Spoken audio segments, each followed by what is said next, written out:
When he was sitting in the bushes to relieve himself, he thought the world had already ended, but suddenly, he saw some people approaching from behind.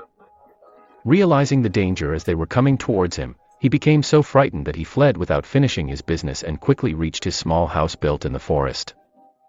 He banged the door with tree branches and then looked out its window. 10 years had passed since the world's end, leaving only a few thousand people remaining across the entire globe. The suddenly arrived people must be dangerous. As they approached, Nick became scared and worsened.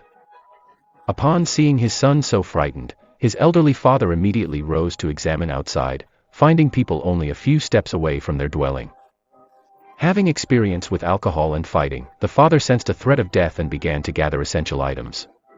Now, they needed this safe shelter. But at that time, Nick was so scared that he couldn't figure out what to do. Because his sick wife was lying on the bed, fortunately, he soon regained his composure and began to pack the belongings.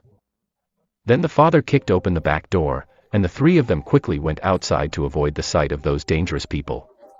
But his wife was so weak from illness. She couldn't stand for long or walk, so the three had to rely on each other to flee. In their haste, Nick's bag fell to the ground.